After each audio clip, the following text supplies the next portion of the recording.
तो आप सभी का स्वागत है हमारे मिशन सक्सेस क्लासेस में। और आज हम लेकर आए हैं छत्तीसगढ़ इतिहास का लेक्चर नंबर 2।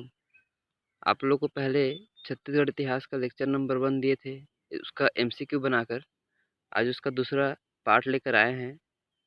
और ये भी पिछले 2 सालों के सीजीपीएससी के पैटर्न पर आधारित है कि जिस प्रकार से वह ऑप्शनल या कुट के रूप में दे रहा है, उसी हिसाब से क्वेश्चंस तैयार किए गए हैं। तो ज़्यादा समय नहीं लेते हुए हम अपने क्वेश्चंस की तरफ आगे बढ़ते हैं। हमारा पहला प्रश्न है, महाजनपद काल के बारे में निम्न में से कौन सा कथन सत्य है। दोस्तों यहाँ ध्यान दीजिएगा, प्रश्न पूछा है कि कौन सा कथन सत्य है। सत्य और असत्य को ध्यान दीजिएगा। कथन है, इस काल को बुद्ध काल के नाम से जाना जाता था। दूसरा कथन है, भारत में 16 महाजनपदों का उदय 7वीं शताब्दी ईसा पूर्व में हुआ। तीसरा कथन है, 16 महाजनपदों में कौशल एक महाजनपद था जिसमें छत्तीसगढ़ क्षेत्र शामिल था। और चौथा कथन है, बौद्ध विहार भोंगापाल बीजापुर जिले में स्थित है। तो कौन कौन सा सही है उसको देखना है। तो अगर हम देखें तो इसमें जो ऑप्शन नंबर 2 है, 16 महाजनपदों का उदय 7वीं शताब्दी में हुआ, ये गलत है। और बौद्ध विहार भोंगापाल बीजापुर जिले में स्थित है, ये भी गलत है। तो हमारा सही वाला कौन सा हुआ? ऑप्शन नंबर ए और ऑप्शन नंबर सी। मतलब कि इस काल को बुद्ध काल के नाम से जाना जाता है और 16 महाजनपदों में एक महाजनपद था जिसके में छत्तीसगढ़ शामिल था। ठीक, तो इस प्रकार से हमारा आंसर डी सही आंसर है। अगले क्वेश्चन की तरफ बढ़ते हैं।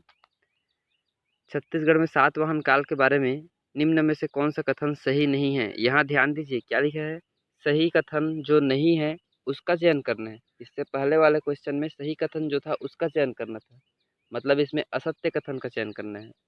तो कथन है हमारा, सातवाहन की राजधानी महाराष्ट्र यानी कि प्रतिष्ठान थी और सातवाहन शासक अपिलक की मुद्रा बालपुर रायगढ़ और चंद्रखुरी रायपुर से प्राप्त हुई है। और तीसरा कथन है, सातवाहन शासक स्वयं को दक्षिणापथ का स्वामी कहते थे। तो यहाँ ध्यान देने वाली बात यह है कि इसमें जो गलत कथन है उसका चयन करना है। तो पहले सही कथन कौन सा उसको बता देते हैं। सातवाहन का राजधानी जो है वो प्रतिष्ठान महाराष्ट्र से, ये सही है।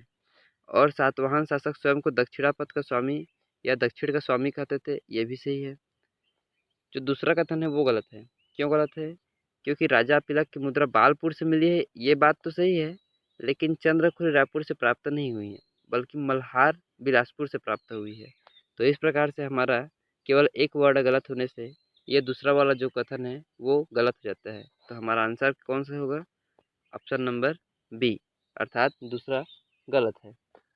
चलिए नेक्स्ट क्वेश्चन की तरफ बढ़ते हैं। छत्तीसगढ़ में गुप्त वंश के बारे में निम्न में से कौन सा या से कथन सही सही हैं। यहाँ देखिए सत्य कथन को पूछा है, इससे पहले वाले में असत्य को पूछा था। प्रश्न को ध्यान से समझिएगा, एक एक वर्ड सत्य है सत्य नहीं है, उसी के चक्कर में पूरा का पूरा क्वेश्चन गलत हो जाता है। तो ध्यान से पढ़िएगा। कथन है, गुप्त काल के प्रारंभ में वर्तमान छत्तीसगढ़ उत्तर और दक्षिण भागों में विभाजित था। दक्षिण कौशल के उत्तरी भाग पर व्याघ्र राज तथा दक्षिणी भाग पर महेंद्र से का शासन था। और तीसरा है, पिटाई वलद रायपुर से रत्न जड़ित एवं मयूर उत्कीर्ण सिक्के प्राप्त हुए हैं।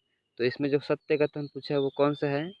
गुप्त काल के प्रारंभ में वर्तमान छत्तीसगढ़ उत्तर और दक्षिण भागों में विभाजित था, ये सही कथन है। बाकी जो अन्य दो कथन है वो दोनों गलत हैं। तो इस प्रकार से हमारा आंसर होगा ऑप्शन नंबर ए, केवल एक सत्य है। चलिए नेक्स्ट क्वेश्चन। नल वंश के किस शासक ने नालंदा विश्वविद्यालय में अपनी शिक्षा पूरी की थी? तो नल वंश के उस शासक के बारे में बताना है जिसने अपना जो शिक्षा है वो नालंदा विश्वविद्यालय से कंप्लीट किया था। ऑप्शन है विलासतुंग, पृथ्वीराज, नंदराज और विरूपाक्ष। तो ऑप्शन नंबर जो सी है, नंदराज, इन्होंने अपनी शिक्षा नालंदा विश्वविद्यालय से पूरी की थी। उसके पश्चात आते हैं अपना नेक्स्ट क्वेश्चन। निम्नलिखित को मिलाइए, यहाँ जोड़ी सुमेलित करना है।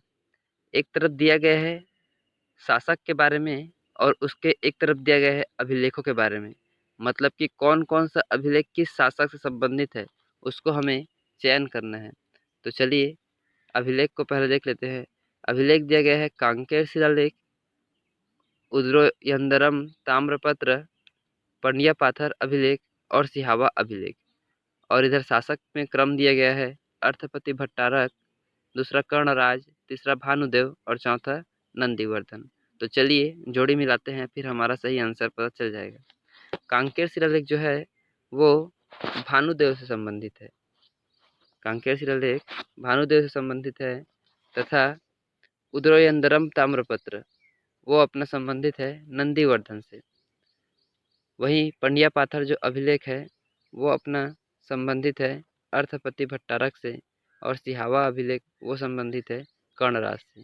तो इस प्रकार से ए का 3, बी का 4, सी का 1 और डी का 2, 3 4 2 1 सॉरी 3 4 1 2 ऐसा वाला ऑप्शन हमें दिखाई दे रहा है, ऑप्शन नंबर बी। तो सही आंसर होगा ऑप्शन नंबर बी। चलिए नेक्स्ट क्वेश्चन देखते हैं। उड़ीसा के सोमवंश का अंतिम शासक किसे माना जाता है? सोमवंश का अंतिम शासक कहाँ का? उड़ीसा का। कौन है उसको हमें देखना है। तो ऑप्शन दिया गया है, पहला है उद्योग केसरी, दूसरा है कर्ण केसरी, तीसरे हैं पुरंजय और चौथे हैं जन्मेजय। तो उड़ीसा में जो सोमवंश के शासक रहते थे उनके अंतिम शासक यहाँ माने गए हैं कर्ण केसरी, अर्थात option number B.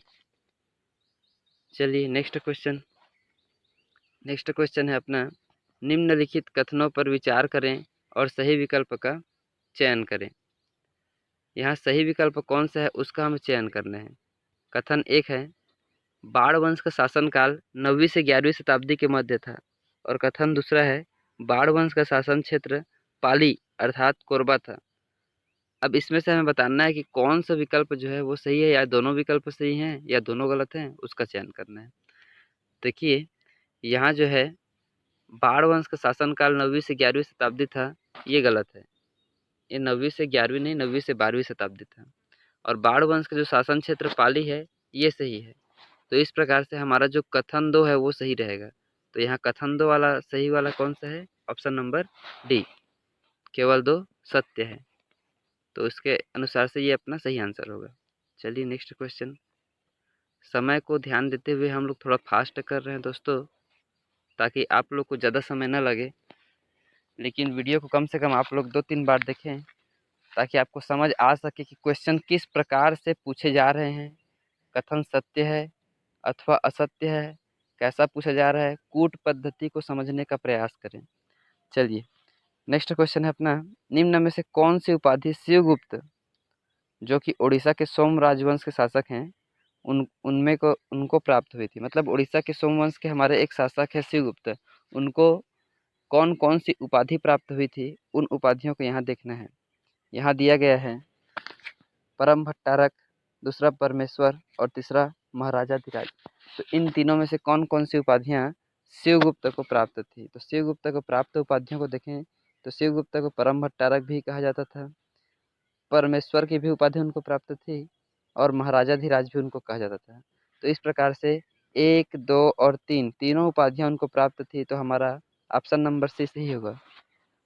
Next question, Chhattisgarh में पूरा पाषाण काल के बारे में कौन सा या कौन से कथन सही हैं उसको हमें बताना है। तो छत्तीसगढ़ में पूरा पाषाण काल के बारे में जो कथन है उसको देखते हैं। कथन है अपना पहला, मनोरंजन घोष के अनुसार सिंघनपुर से 5 हस्तचलित कुल्हाड़ी प्राप्त हुई हैं। और दूसरा कथन है, सिंघनपुर, कबरा पहाड़, बोतलदा ये जो पहाड़ है आदि स्थल रायगढ़ में स्थित है। और तीसरा कथन है 1911 में रेलवे इंजीनियर अमरनाथ दत्त द्वारा कई शैल चित्रों गुफा चित्रों की खोज की गई है। तो हमारा इसमें जो गलत वाला है उसको पहले देख लेते हैं, उसके बाद में सही पता चल जाएगा। ये 1911 लिखा है ये गलत है। रेलवे इंजीनियर अमरनाथ दत्त द्वारा कई शैल चित्र और गुफा चित्र की खोज की गई है, लेकिन सन 1911 जो लिखा है वो गलत है। क्वेश्चन को पेपर में ध्यान से देखिएगा, केवल और केवल एक वर्ड की वजह से गलत हो जाता है। हम लोग जल्दबाजी में पूरा क्वेश्चन सही ढंग से नहीं पढ़ते हैं, आधा क्वेश्चन पढ़ने के बाद उसको सही समझ लेते हैं। यही इस प्रश्न में भी मिस्टेक है। तो यहाँ समझिएगा कि 1911 नहीं रहेगा। तो सही आंसर अपना कौन सा होगा? मनोरंजन घोष के अनुसार सिंघनपुर से 5 हस्तचलित कुल्हाड़ी प्राप्त हुई है, ये सही है। सिंघनपुर, कबड़ा पहाड़ और पोतलदा ये तीनों के तीनों स्थल रायगढ़ में स्थित है, ये भी सही है। अर्थात हमारा पहला और दूसरा सही है, अर्थात आंसर नंबर बी। अगला क्वेश्चन है अपना, निम्नलिखित को मिलाइए। यहाँ भी जोड़ी सुमेलित करना है और उसमें एक तरफ शासकों की सूची दी गई है और दूसरी तरफ उसकी राजधानी बताई गई है। तो शासक कौन कौन से हैं? शासक हैं हमारे सरभराज, प्रसन्नमात्र और प्रवरराज प्रथम, और उनकी राजधानी दी गई है सिरपुर, सरभपुर और प्रसन्नपुर। अब इसमें हमें बताना है कि किस शासक की राजधानी कौन सी थी। अगर हम ध्यान दें तो बहुत ही सरल है, नाम के अनुसार हमें यहाँ पता चल जा रहा है।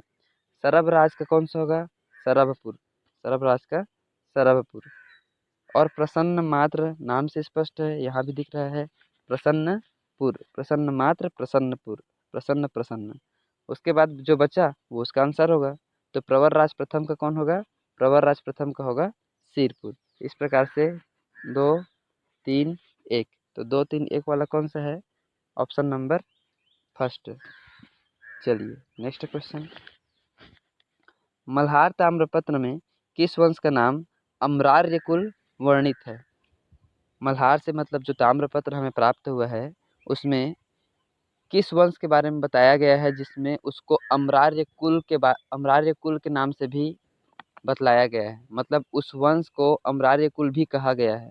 ऐसा कौन सा वंश है उसको हमें देखना है। ऑप्शन है नल वंश, दूसरा है राजर्षि तुल्य वंश, तीसरा है सरभपुरीय वंश और चौथा है सोमवंश।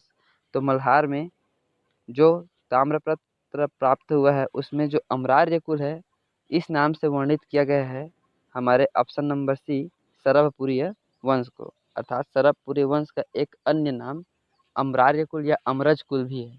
ठीक है, ध्यान रखिएगा, अम्रार्य कुल या अमरज कुल। तो कभी कभी क्वेश्चन में जो हम लोग पढ़े रहते हैं बुक में उसी को नहीं देता है बल्कि उसके अन्य नामों को भी देता है, तो इसको ध्यान दीजिएगा। नेक्स्ट प्रश्न है, महाशिवगुप्त बालार्जुन के बारे में निम्न में से कौन सा कथन असत्य है? यहाँ फिर से ध्यान दीजिएगा, प्रश्न में क्या बोला गया है, कौन सा कथन असत्य है, मतलब जो कथन असत्य है उसका चयन करना है, ना कि सत्य कथन का। तो एक बार कथन को पढ़ते हैं। पहला कथन है, इस शासक का शासनकाल 595 ईस्वी से 655 ईस्वी चला है। ये कथन सही है गलत है? ये सही कथन है। उन्होंने बाला अर्जुन की उपाधि धारण की क्योंकि उन्हें बचपन से ही कुश्ती में महारत हासिल थी। अब ये कथन सही है कि गलत? देखिए इसमें बाल अर्जुन लिखा है। अर्जुन की विशेषता क्या थी? महाभारत में अर्जुन की विशेषता थी कि उनको गांडीव चलाने में अर्थात धनुष चलाने में महारत हासिल थी। तो जब इनको बाला अर्जुन कहा जा रहा है तो उस हिसाब से इनको भी गांडीव चलाने में महारत हासिल होनी चाहिए, लेकिन यहाँ तो कुश्ती लिखा है, तो ये सही होगा क्या? नहीं ना। तो इस प्रकार से ये हमारा दूसरा गलत है। तीसरा कथन है, प्रसिद्ध चीनी बौद्ध यात्री वेनसांग ने 639 ईस्वी में सिरपुर की यात्रा की थी। ये सही है। और चौथा है, महाशिवगुप्त बालार्जुन के सिरपुर से 25 ताम्रपत्र अभिलेख प्राप्त हुए हैं। ये गलत है क्योंकि बालार्जुन के सिरपुर से 25 नहीं अपितु 27 ताम्रपत्र प्राप्त हुए हैं। तो इस प्रकार से दूसरा और चौथा गलत है। तो दूसरा और चौथा गलत है वाला कौन सा है? Option number C. चलिए नेक्स्ट क्वेश्चन की तरफ बढ़ते हैं। सरगुजा जिले के रामगढ़ पहाड़ी में स्थित सीता बेंगरा और जोगीमारा गुफाओं की खोज किनके द्वारा की गई है? देखिए सरगुजा जिला का जो रामगढ़ पहाड़ी है उस रामगढ़ पहाड़ी में सीता बेंगरा है और जोगीमारा गुफा है। तो इन गुफाओं की खोज किस वैज्ञानिक के द्वारा की गई है उसको हमें पता करना है। तो यहाँ ऑप्शन दिया गया है कर्नल ओसले, ऑप्शन बी है एंडरसन, ऑप्शन सी है रमेंद्रनाथ मिश्र और ऑप्शन डी है भगवान सिंह बघेल। तो सीता बेंगरा और जोगीमारा गुफाओं की खोज जिस वैज्ञानिक के द्वारा की गई वो है हमारे कर्नल ओसले, अर्थात ऑप्शन नंबर ए। चलिए नेक्स्ट क्वेश्चन दोस्तों, निम्नलिखित में से कौन सा या कौन से कथन सही है? यहाँ फिर से क्वेश्चन ध्यान दीजिए क्या बोला गया है, कौन से कथन सही हैं? कथन को स्पष्ट लास्ट में देखिएगा, सही है पूछा है कि सही नहीं है पूछा है। कथन पहला है, चीनी बौद्ध यात्री वेनसोंग ने 639 ईस्वी में सिरपुर और मल्हार की यात्रा की। ये अपना पहला कथन सही है, अभी पिछले क्वेश्चन में हम लोगों ने देखा। और दूसरा है, वेनसोंग ने ओडिशा के सोमवंशी शासक महाशिवगुप्त बालार्जुन के शासनकाल में सिरपुर की यात्रा की। ये गलत है। क्यों गलत है? क्योंकि वेनसोंग ने महाशिवगुप्त बालार्जुन के शासनकाल में सिरपुर की यात्रा की, ये तो सही बात है, किंतु वो सोमवंशी शासक कहाँ के नहीं थे?